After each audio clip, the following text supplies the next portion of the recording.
اے عثمان، معین الدین کے لیے جو کچھ طلب کرو گے دیا جائے گا۔ یہ حکم پا کر آپ نے عرض کیا، اے خداوند، تو میرے معین الدین کو قبول فرما۔ ارشاد باری ہوا، ہم نے قبول کیا۔ پھر عرض کیا، میرے معین الدین کو مجھ سے زیادہ شہرت عطا فرما۔ ارشاد باری تعالی ہوا، ہم نے قبول کیا۔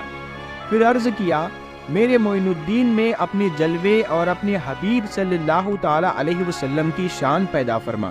ارشاد باری ہوا کہ یہ دعا بھی میں نے قبول کی۔ آخری وقت میں اس دعا کا اس طرح ظہور ہوا کہ آپ کی وصال کے بعد آپ کی پیشانی مبارک پر عربی میں لکھا ہوا تھا، ھذا حبیب اللہ وما طافی حب اللہ، جس کا ترجمہ یہ ہے، یہ اللہ کا حبیب ہے اور اس کا وصال اللہ کی محبت میں ہوا۔ اس کے بعد جب مدینہ شریف پہنچے اور حضور صلی اللہ تعالی علیہ وسلم کو سلام پیش کیا، الصلاۃ والسلام علیک یا رسول اللہ، تو روضہ مبارک سے جواب آیا، وعلیکم السلام یا قطب المشائخ بحر و بر، اور تم پر بھی سلامتی ہو اے زمین اور سمندر کے بزرگوں کے قطب۔ 580 ہجری میں غوث آدم رضی اللہ تعالیٰ عنہ سے دوبارہ ملاقات ہوئی۔ 582 ہجری میں اصفہان میں خواجہ قطب الدین بختیار کاکی کو مرید بنایا اور 585 ہجری میں سمرقند میں ان کو خلافت عطا فرمائی۔ 585 ہجری میں آپ خواجہ قطب الدین بختیار کاکی کے ساتھ حرمین شریفین گئے تو سرکار مدینہ حضور صلی اللہ تعالی علیہ وسلم نے خواب میں تشریف لا کر فرمایا، اے معین الدین، تم دین کے مددگار ہو، اب ہندوستان جاؤ اور وہاں جاہلیت کو دور کر کے لوگوں کو دین اسلام کا صحیح راستہ دکھاؤ۔ راستے میں بہت سارے صوفی اولیاء سے فیض و برکات حاصل کرتے ہوئے اور ہزاروں لوگوں کو اپنا فیض عطا کرتے اور دین کی صحیح راہ دکھاتے ہوئے آپ ہندوستان میں لاہور میں کچھ عرصے کے لیے رکے اور پھر وہاں سے 587 ہجری میں 52 برس کی عمر میں راجپوتانہ راجستھان کے علاقے اجمیر میں پہنچے، جہاں پتھوی راج چوہان کی حکومت تھی۔ اجمیر میں اس وقت ایک مندر ہوا کرتا تھا جو اجمیر کا سب سے بڑا مندر تھا، اور وہ مندر صرف راجاؤں اور رانیوں کی پوجا کے لیے خاص ہوا کرتا تھا۔ مندر کے ساتھ ہی ایک تالاب تھا جس کا نام انا ساگر تھا۔ ہندو اس تالاب کے پانی کو بہت ہی برکت والا سمجھتے تھے۔ ان کا ماننا تھا کہ جو اس تالاب میں نہا لے اس کے سارے پاپ دھل جاتے ہیں۔ اس مندر میں رات کو اتنے زیادہ دیے جلائے جاتے تھے کہ صرف ایک ہی رات میں 3.5 من تیل اس دیوں میں استعمال ہوتا تھا۔ آس پاس کے گاؤں دیہات مندر کے نام تھے اور ان دیہاتوں کی آمدنی مندر پر خرچ ہوا کرتی تھی۔ مندر میں ہزاروں نوکر تھے جن کا کام آنے والوں کی سیوا اور دیکھ ریکھ کرنا تھا، اور وہ بتایا کرتے تھے کہ کون سا بھگوان بیٹے دیتا ہے اور کون سا بھگوان صحت اور تندرستی دیتا ہے، اور کس مورتی کی پوجا کرنے سے دولت بڑھتی ہے۔ خواجہ غریب نواز رحمۃ اللہ تعالی علیہ وہاں آئے اور انا ساگر سے کچھ دوری پر چٹائی بچھا کر اپنے مریدوں کے ساتھ بیٹھ گئے۔ عصر کا وقت تھا، لہٰذا آپ خواجہ صاحب نے حضرت قطب الدین رحمۃ اللہ تعالی علیہ سے اذان دینے کو کہا۔ کفر اور شرک سے بھرے اجمیر میں اللہ کے ایک ہونے اور حضرت محمد صلی اللہ تعالی علیہ وسلم کے رسول ہونے کا یہ پہلا اعلان تھا۔ وہاں رہنے والے لوگ اسلام کے بارے میں کچھ بھی نہیں جانتے تھے، چنانچہ اذان کی آواز سن کر وہ حیران ہوئے اور اپنے گھروں سے نکل کر سب خواجہ غریب نواز اور ان کے مریدوں کو دیکھنے لگے اور انا ساگر کے پاس بھیڑ لگ گئی۔ خواجہ غریب نواز اور ان کے مریدوں نے انا ساگر کے پانی سے وضو کیا اور نماز پڑھنا شروع کر دیا۔ سب ہندو حیران رہ گئے۔ وہ سوچ رہے تھے کہ سب بھگوان تو مندر کے اندر ہیں، تو یہ لوگ کھڑے ہو کر کون سے بھگوان کے آگے جھک رہے ہیں۔ شام ہوئی تو راجا کے اونٹ جو دن میں چرنے کے لیے گئے تھے اپنے چرواہوں کے ساتھ واپس آنے لگے۔ اتفاق کی بات تھی کہ جہاں حضرت خواجہ صاحب بیٹھے ہوئے تھے وہ جگہ راجا کے اونٹوں کے بیٹھنے کی جگہ تھی۔ چرواہوں نے بابا صاحب سے کہا کہ او بابا صاحب، یہاں سے اٹھیے کیونکہ یہ جگہ راجا کے اونٹوں کے بیٹھنے کی جگہ ہے۔ خواجہ صاحب نے فرمایا، اتنا میدان تو خالی پڑا ہے، اونٹ تو کہیں بھی بیٹھ جائیں گے، کیوں بے وجہ ہم کو تنگ کرتے ہو؟ وہ لوگ نہیں مانے اور مسلح اٹھا کر ادھر ادھر کرنے لگے۔ اور خواجہ صاحب سے بدتمیزی کرنے لگے، اور ان لوگوں نے آخرکار بہت بدتمیزی سے کہا کہ یہ راجا کے اونٹوں کے بیٹھنے کی جگہ ہے اور ادھر راجا کے ہی اونٹ بیٹھیں گے، تم لوگ کہیں اور اپنا مسلح بچھا لو۔ آخرکار آپ خواجہ صاحب نے اٹھتے ہوئے حضرت قطب الدین سے فرمایا، اٹھو قطب الدین، یہ کہہ رہے ہیں کہ یہ اونٹوں کے بیٹھنے کی جگہ ہے، تو چلو میں کہتا ہوں اب یہاں صرف اونٹ ہی بیٹھے رہیں گے۔ یہ کہہ کر آپ خواجہ صاحب اپنے ساتھیوں سمیت وہاں سے اٹھ گئے، اور اگلی صبح جب اونٹوں کو چرانے کے لیے لے جانے کا وقت آیا اور چرواہوں نے اونٹوں کو اٹھانا چاہا تو انہیں پتا چلا کہ اونٹ اٹھ نہیں پا رہے ہیں۔ انہوں نے اونٹوں کو مار مار کر زبردستی اٹھانا چاہا لیکن وہ بیٹھے رہے۔ چرواہے پریشان ہو گئے کہ جو اونٹ ان کے ایک اشارے پر اٹھ جاتے تھے آج وہ کیوں نہیں اٹھ رہے ہیں۔ آخرکار انہیں یاد آیا کہ کل اس بابا نے کہا تھا کہ چلو اب یہاں اونٹ ہی بیٹھے رہیں گے۔ لوگ جمع ہونا شروع ہو گئے، کوئی کہہ رہا تھا کہ فقیر کوئی بڑا جادوگر ہے، کسی کا ماننا تھا کہ وہ کوئی بھگوان کا نیا اوتار ہے۔ تو یہ بات راجا پرتھوی راج چوہان تک جا پہنچی کہ ایک مسافر فقیر نے راجا کے اونٹوں پر جادو کر دیا ہے۔ راجا نے حضرت خواجہ معین الدین چشتی کو خبر بھیجا کہ تم کیسے فقیر ہو جو بے زبانوں کو باندھ کے رکھتے ہو، یہ بیچارے بھوک اور پیاس سے مر جائیں گے، اسی لیے مہربانی کر کے اپنا جادو واپس لے لو۔ خواجہ صاحب نے فرمایا، ہم مسلمان ہیں اور مسلمان بد دعا نہیں کرتے اور نہ جادو کرتے ہیں، جاؤ اونٹ جس کے حکم سے بیٹھے تھے اسی کے حکم سے کھڑے ہو جائیں گے۔ اب جو جا کر چرواہوں نے اونٹوں کو اٹھایا تو پہلی ہی بار میں وہ اٹھ کھڑے ہو گئے۔ غیر مسلموں کی دلچسپی ان مسافروں میں بڑھنے لگی۔ اب 5 وقت کی اذان ہوتی اور نماز ادا کی جاتی۔ آخرکار راجا تک یہ بات پہنچ گئی اور اس کو شکایت کی گئی کہ راجا صاحب جو فقیر آئے ہوئے ہیں سب کے سب مسلمان ہیں، 5 وقت اذان دیتے ہیں اور ہمارے پوتر تالاب کو ہاتھ منہ دھو کر گندا کرتے ہیں، ہمارے دھرم کے خلاف باتیں بھی کرتے ہیں اور کہتے ہیں کہ یہ مورتیاں پوجنے کے لائق نہیں، یہ تو صرف ایک پتھر ہے، اسی لیے انہیں یہاں سے اٹھا لیا جائے۔ راجا پرتھوی راج چوہان نے فقیروں کو خبر بھجوایا کہ تم لوگ گوشت کھاتے ہو، ہمارے دھرم کے خلاف بولتے ہو، اور تو اور ہمارے پوتر تالاب کو اپنے ہاتھ منہ دھو کر گندا کرتے ہو، جو ہم قطعی برداشت نہیں کر سکتے۔ تمہارے لیے یہ اچھا ہوگا کہ تم یہاں سے چلے جاؤ۔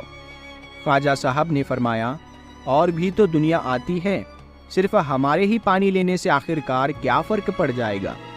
راجا کہنے لگا، وہ سب ہمارے دھرم اور ہمارے مذہب کے لوگ ہیں اور تم دوسرے دھرم کے ہو، آئندہ تم لوگوں نے تالاب کو ناپاک کیا تو ہم تم لوگوں پر سخت کارروائی کریں گے۔ خواجہ صاحب نے حضرت قطب الدین رحمۃ اللہ تعالی علیہ سے فرمایا، اے قطب الدین، شاید یہ لوگ آئندہ ہمارے پانی لینے پر کوئی پریشانی کھڑی کریں گے، جاؤ ایک مشکیزہ پانی لے آؤ۔ حضرت خواجہ قطب الدین بختیار کاکی نے فرمایا، چلیے ہم اپنا پیالہ بھر لیتے ہیں۔ ان لوگوں نے ان کو پیالہ بھرنے سے منع کر دیا، لیکن پھر بعد میں جا کر وہ لوگ اس شرط پر مان گئے کہ تمہارے جسم پانی سے نہ چھوئے تو ہم یہ پیالہ تم کو بھرنے دیں گے۔ پیارے دوستو، حضرت خواجہ قطب الدین رحمۃ اللہ تعالی علیہ تالاب کی سیڑھیوں پر جا بیٹھے اور اپنے پیالے کو پانی میں ڈبو دیا۔ جب وہ پیالہ بھر گیا تو حضرت خواجہ قطب الدین رحمۃ اللہ تعالی علیہ نے وہ پیالہ اوپر کھینچ لیا، لیکن پھر کیا تھا، جب وہ پیالہ پانی سے باہر آیا، اناساگر کا سارا پانی سوکھ گیا اور اناساگر کی تہ میں سوکھی ریت اڑنے لگی، مانو ایسا معلوم ہو رہا تھا کہ سارا اناساگر اس چھوٹے سے پیالے میں سما گیا ہے۔ اناساگر کو سوکھنا تھا کہ پورے اجمیر میں کوہرام مچ گیا، گلی محلے میں چیخو پکار اور آہو کی آوازیں شروع ہو گئی۔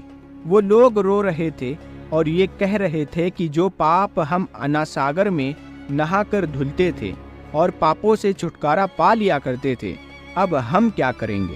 اب ہم پاپوں کا بوجھ کہاں لیے پھریں گے؟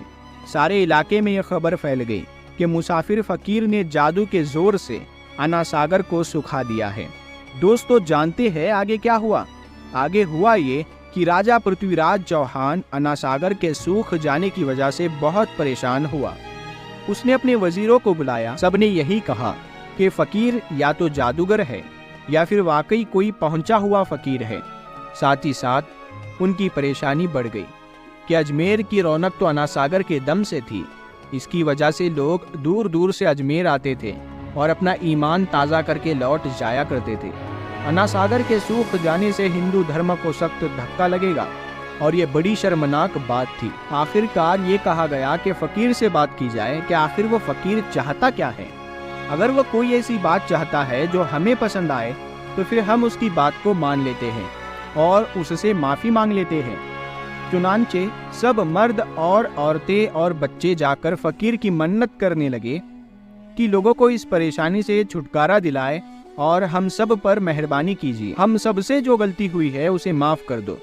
ہم اپنے پاپوں کا بوجھ لے کر کہاں جائیں گے اور کیسے سکون پائیں گے، کیونکہ ہم لوگ اسی تالاب میں اپنے پاپوں کا بوجھ دھو لیا کرتے تھے۔ یہ طریقہ زیادہ آسان تھا، لہٰذا تمام لوگ بابا صاحب رحمۃ اللہ تعالی علیہ کے پاس آئے اور بولے، بابا تم بھی وضو کر لیا کرنا، لیکن بھگوان کے واسطے ہمارا انا ساگر ہمیں لوٹا دو۔ حضرت خواجہ غریب نواز رحمۃ اللہ تعالی علیہ نے حضرت قطب الدین بختیار کاکی سے فرمایا کہ جاؤ اسی پیالے کو واپس تالاب میں ڈالاؤ۔ جیسے ہی وہ پیالہ تالاب میں ڈالا گیا، انا ساگر کے نیچے سارا پانی اچھل اچھل کر انا ساگر میں آ گیا۔ اس پانی نے کئی دلوں کو دھو ڈالا۔ ہندو قوم کے اتہاس کی کتابوں میں بھی ہندو اتہاس لکھنے والے اس بات کو مانتے ہیں کہ اس شام 32,000 غیر مسلمانوں نے کلمہ پڑھ کر مسلمان خود کو گھوشت کیا۔ ان غیر مسلموں کے مسلمان ہو جانے سے ہندو پنڈتوں اور عام ہندوؤں پر بھی غصے کا طوفان کھڑا ہو گیا اور وہ سوچ میں پڑ گئے کہ فقیر اگر کچھ دن اور رہا تو دیوی دیوتاؤں کا نام لینے والا کوئی نہیں رہے گا۔ لہٰذا لوگوں نے راجہ کو مجبور کیا کہ جلد سے جلد کچھ کیا جائے۔ راجہ نے مندر کے بڑے پنڈت رام دیو کو بلایا اور اسے بابا صاحب سے مقابلہ رکھ کر جلد سے جلد انہیں ہرانے اور اجمیر سے باہر نکال دینے کا حکم دے دیا۔ رام دیو اپنے وقت کا مانا ہوا پنڈت تھا، جس کے علم کی قابلیت کی دور دور تک دھوم مچی ہوئی تھی۔ دراصل پنڈت شیطانی اور جادوئی طاقتوں کا مالک تھا۔ اس نے پرتوی راج چوہان کو یہ یقین دلایا کہ جلد ہی راجہ کوئی اچھی خبر سنے گا۔ رام دیو بابا خواجہ صاحب رحمۃ اللہ تعالی علیہ کے پاس آیا اور الٹے سیدھے سوالات کرنا شروع کر دیے۔ حضرت خواجہ نے فرمایا خاموشی ضروری ہے، اسی لیے حضرت خواجہ رحمۃ اللہ تعالی علیہ خاموش رہے۔ جب رام دیو نے حد سے بڑھ کر شور مچانا شروع کر دیا تو حضرت خواجہ غریب نواز نے اس کی طرف آنکھ اٹھائی اور مسکرا کر فرمایا، رام دیو تو شور مچا رہا ہے اور میں تیرے ماتھے پر ایمان کا نور چمکتا ہوا دیکھ رہا ہوں، بس اتنا کہنا تھا، نہ جانے کیا کرشمہ ہوا۔ دیکھتے ہی دیکھتے بابا رام دیو قدموں پر گرا اور روتے ہوئے بولا، بابا صاحب جس دھرم کے تم ہو اس دھرم میں مجھے بھی شامل کر لو۔ سب لوگ جو مقابلہ دیکھنے آئے تھے سب حیران ہوئے اور بابا رام دیو جو بابا کو ہرانے آیا تھا خود ہی مسلمان ہو گیا۔ اتہاس کی کتابیں بھری پڑی ہے کہ حضرت خواجہ غریب نواز وہ اکلوتے بزرگ ہیں جنہوں نے 90 لاکھ غیر مسلموں کو مسلمان کیا۔ صدیاں بیت گئی لیکن آج بھی خواجہ غریب نواز کا ڈنکا ویسے ہی بج رہا ہے۔ پیارے دوستو، 589 ہجری میں شہاب الدین گوری آپ کے مرید بنے۔ 611 ہجری میں آپ دہلی تشریف لے گئے۔ آپ نے بہت ساری کتابیں بھی لکھی ہے، جس میں انیس الارواح اور دلائل العارفین مشہور ہے۔ آپ فرماتے ہیں، کسی کا دل نہ دکھاؤ، ہو سکتا ہے کہ وہ آنسو تمہاری سزا بن جائے۔ دکھیوں کی مدد کرنا اور ان کی فریاد سننا افضل عبادت ہے۔ جھوٹی قسم کھانے سے گھر میں سے برکت چلی جاتی ہے، اسی لیے ہمیشہ سچ بات کہا کرو۔ پیارے دوستو، آپ کے خاندان کے بارے میں ملتا ہے کہ آپ کی 2 بیویاں ہیں اور 3 بیٹے اور 1 بیٹی ہے۔ بی بی امات اللہ سے نکاح 590 ہجری میں ہوا۔ آپ کے بطن مبارک سے پہلے بیٹے خواجہ فخر الدین، دوسرے بیٹے خواجہ حسام الدین اور تیسری بیٹی بی بی حافظہ جمال رحمت اللہ علیہ ہوئے۔ بی بی عصمت اللہ سے نکاح 620 ہجری میں ہوا اور آپ کے بطن سے حضرت خواجہ ضیاء الدین ابو سعید رحمت اللہ تعالی علیہ ہوئے۔ آپ کا وصال